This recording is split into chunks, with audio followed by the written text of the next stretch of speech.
Welcome to the Chi Skills Self-Mastery Podcast. We are Didi and Armand, and we teach Qigong, Hermetics and Nutritional Qigong. In this podcast, we talk about the energy methods that have helped us, our students, and now hopefully you move forward. We share how we developed the self-mastery skills needed to fully reconnect, get unstuck and heal. Discover the missing link, learn how to build internal power, and take that next big step towards your authentic self and the aligned life you know truly reflects why you are here at this specific time. Now let's begin. And today we are talking about out of the head, into the body, and what becomes possible when we start living in the body again.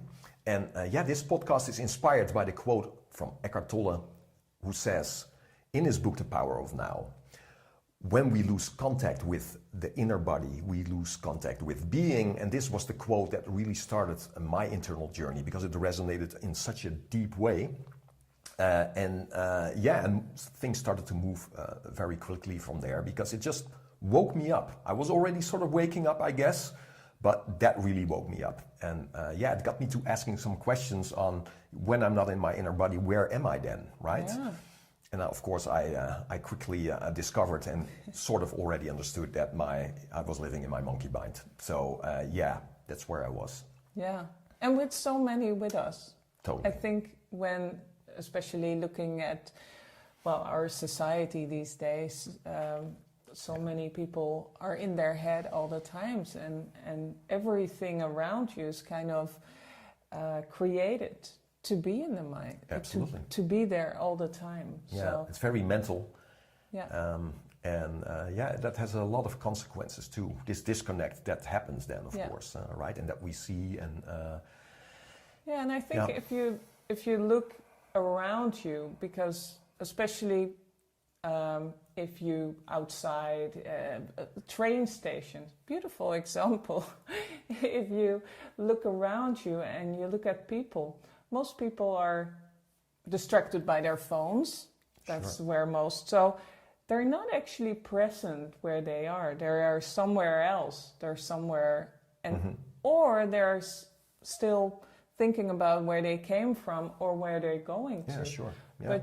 But actually not many people are very present where they are at that particular moment, and that's what you see in a place like that. And it's not just, train station is kind of, people traveling, but you see it everywhere. If you walk in the city, or not so much in nature though.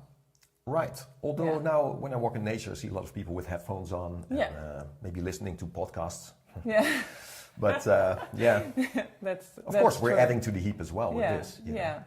But so I think what you see around you is that, again, society is very mental, and we're distracted all the time. You just have to step out to get that. But also in your home, things are very much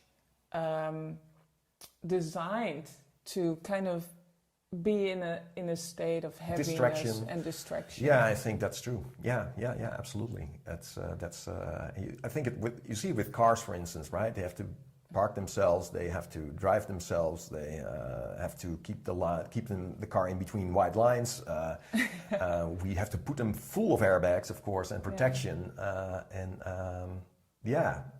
But the thing is, what happens with you when you're so distracted and when you're not present? So, I hear a lot of people complain with, I'm so busy in my head all the time. I'm stressed. I don't feel well.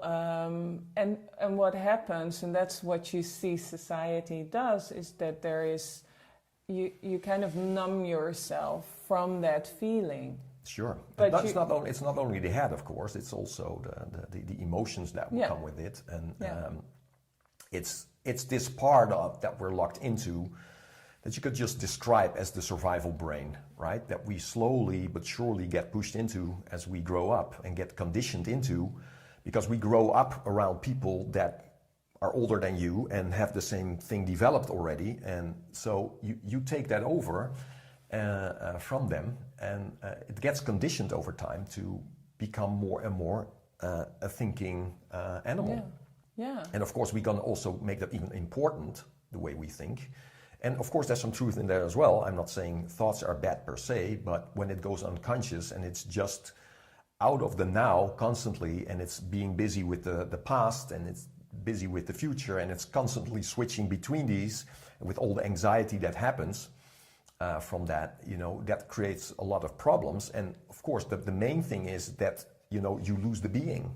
Yeah. You're more the becoming, or that what you were, and so that's the thing, and we all suffer from that, of course, because there is a suffering in that for sure. Yeah, it's also that until we wake up, absolutely, right? And that's the thing. So you can recognize, when you observe people, you can recognize this contraction. I call it the contracted state because we're so focused in here, and it's so in that part of us that it leads to also what you see in the physiology, of course, to being uprooted, to a heaviness. There's no lightness, there's no openness, right? So, and that is because this contraction. You see the contraction in the body. So they go hand in hand, of course, as they communicate. Yeah. So I'm sure this is not new for you, right? As you're listening to this. So this has probably also gotten you into the internal arts, right? To somewhere you wake up from that contraction. I call it just suffering. You wake up from it, and it's like, wow, there must be. I feel disconnected. That's the word, Yeah. So when these glimpses come into your life where you do feel connected, it's like, whoa, And I'm sure many people have these experiences day by day that they have. But they're short-lived, and the pull is so hard because this part of our brain, this contracted part, is very reactive. Yeah. So everything it sees, what you hear, what you feel, we have developed certain ways to how to work with that, right? How we react with that unconsciously and start adding to it, So we see something, we create stories around it, and our brain starts reacting on itself. So, and that obviously has a lot of effect on how we feel, and anxiety, and gets us into the flight-fight thing. And but we do have glimpses. And the thing is, the beauty of it is when we start waking up to it, of course, when we start becoming aware. So now something else starts happening in us that starts to open up, right? And that's this observing mind that is like, wow, this is happening now. It's like you sort of jump out of yourself and you see yourself and you recognize the suffering. And this is, of course, when the awakening happens. And from that, it's like, okay. Yeah. And I think for me, I think it wasn't such an obvious moment when it happened, but I do know that at certain situations I would feel that. Mm-hmm. Yeah. And I was very young when I was actually doing meditation exercises where you actually practice this. So, but it's good to go back there and to observe where you are yourself, the situation, and then you see, you get more conscious. Yeah, absolutely. I think the thing is when you're in that contraction and there's this waking up and this expansion starts happening, you start recognizing that up to that point, you might have been involved in some practice or things that got you into that expansion, right? And that can be healthy stuff, and can also be very, very unhealthy stuff. When we look at substances or things like that people would take to get more into an expanded, to get out of the contraction, just even if for a while. But it could also be that you were already a fan of nature, and you were on your bike, and you had these moments of presence, but as the mind was probably very unconscious still, there was still this unconscious thing in you, is that there was just not an awareness on that level yet. No. But you start climbing up to it. I mean, for everyone it's a little bit different, I think. Sometimes it goes slowly. Yeah. Or it was already there, and it was never lost per se, this presence, but it just was taken over. Yeah. Right? For some people, this might be suddenly waking up, like Eckhart Tolle describes in his book, for instance. Absolutely. Right? This is this sudden, very obvious awakening that he's going through. So, but I think the thing is, there even when you say the word expansion, there's a certain freedom in that, right? That's why I always say it's like contraction is suffering and expansion is freedom. Yeah. Right? And so, I hope people that you recognize now is that what are the activities that we look for. But when we really want to go deep and we want to understand ourselves better, this is where people absolutely get interested in internal arts, of course, is that we have to have that experience deeper. We want to understand it better. There's just a thing that is that's opening, that is ready to explore, and what's the truth that we can find in there. Well, I think also, again, from my own experience, you at a certain point you're like, okay, this is not going anywhere.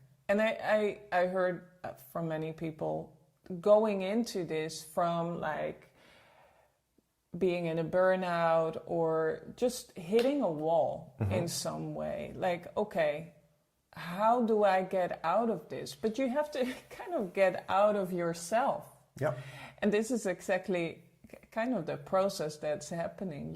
You want to, the frustration just builds to being in your mind all the time, being in that contracted state all the time. Yeah. So you feel like, oh, how can I make that switch? How can I come another? How can I work with myself in another way? Mm-hmm. And this is where we start exploring, of course, these arts. And the first thing we start to do is to just involve the observer. Yeah. Right? Because when you go into the body, so when we start there, for a lot of people, this is of course where it starts.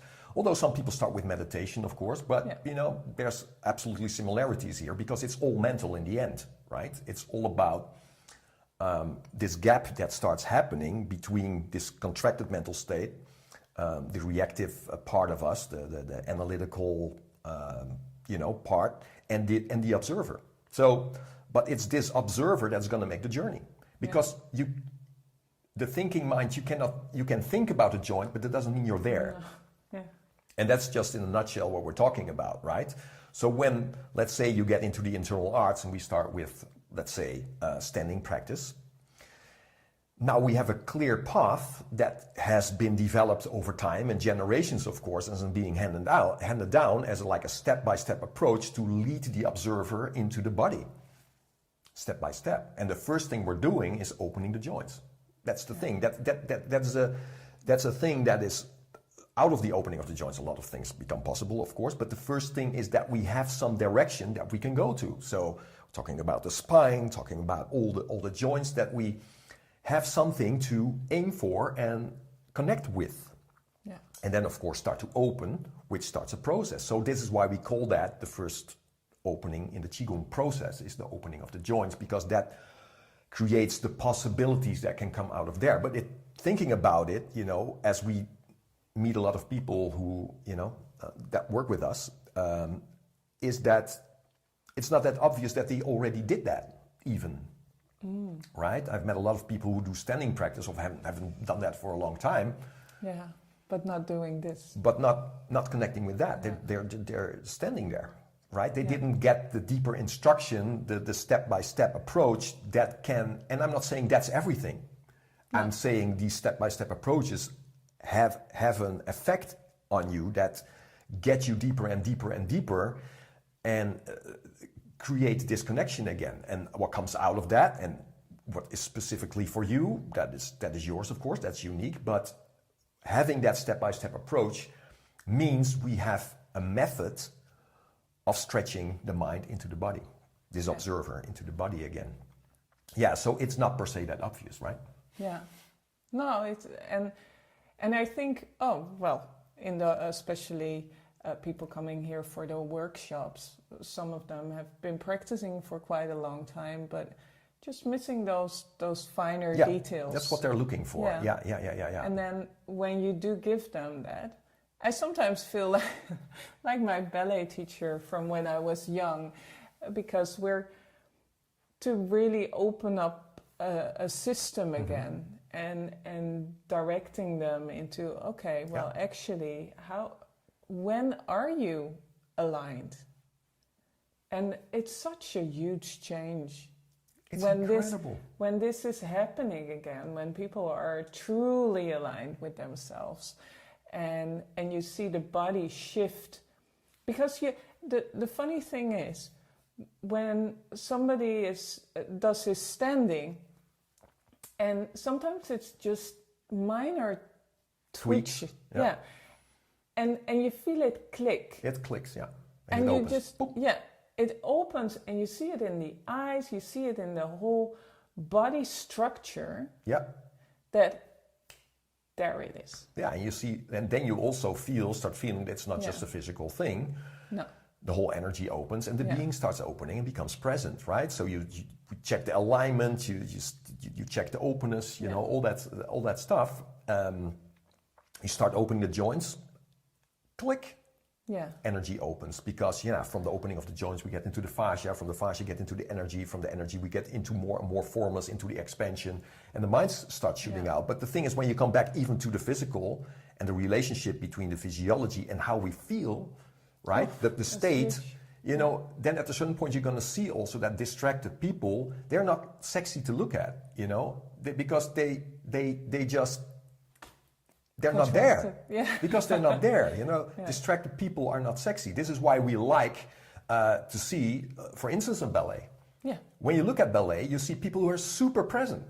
And they have that embodiment of that presence and the expression of the energy, and they always finish what they start. They're not like, they finish what they start. And there's an expansion, and then they lead the energy out, and they fill the room with their presence. Actors. Yes. Well, they have to be in their body because they have to express themselves. Of course, right. So you see that. Actually, we had an actor here once. And you could see that he was so connected with his body and going into, alignment. You could see, that's easy for him to get there. Just a reminder that doing that for himself, not just for the acting, was a big thing for him. But it's those, especially standing up, it's those minor details that give you the big impact, I think.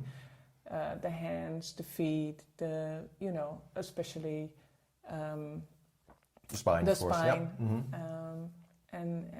But sometimes it's also just the neck, opening the neck. And we've made many videos on these foundational things, right? But the thing is, so it's not only a matter of connecting.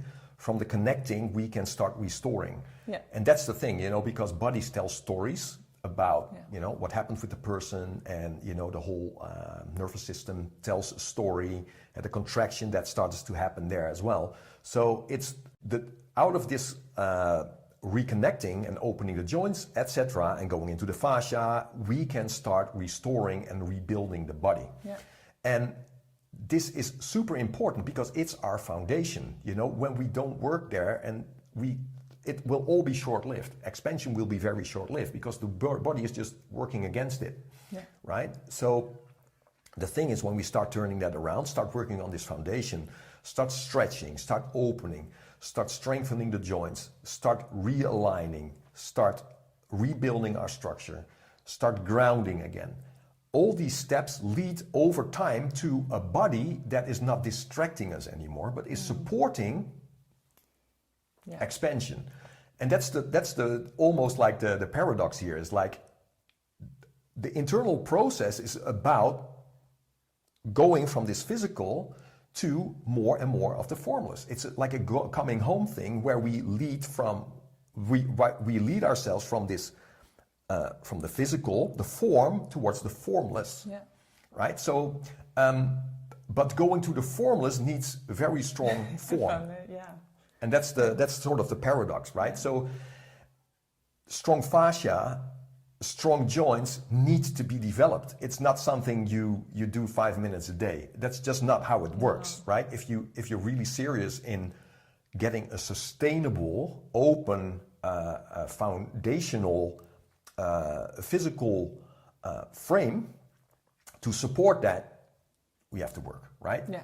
But it's a very healing journey because everything connects. The more we open, the more the mind will open, right? So there's so many entries in this, but the physical is a very, very important one. Without that, it's going to be pretty hard, you know? So working in that, strengthening, healing, etc., is super important because from there the energies will start flowing better. Yeah. You're going to feel better.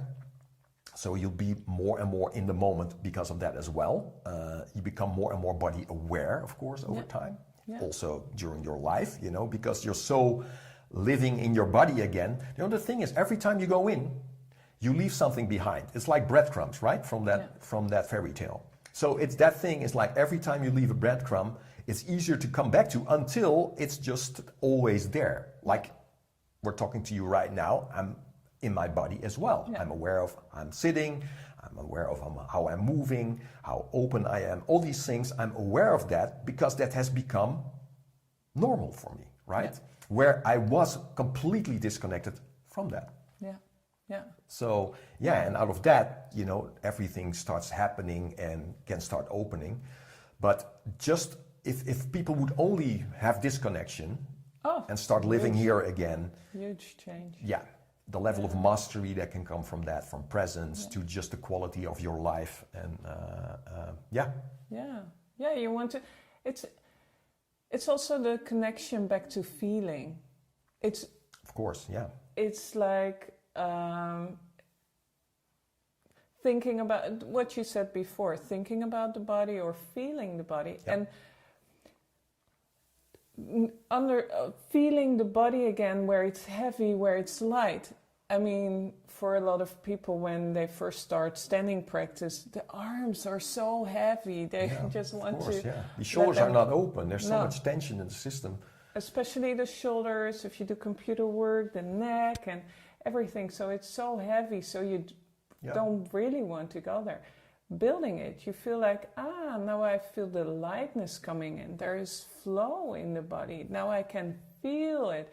And there's this different or this reconnection with yourself and the lightness and the openness of your body is just now I'm starting to trust my own feeling again. Actually the body awareness it gives you it takes you a long way, because now your body is starting to tell you a lot of stories.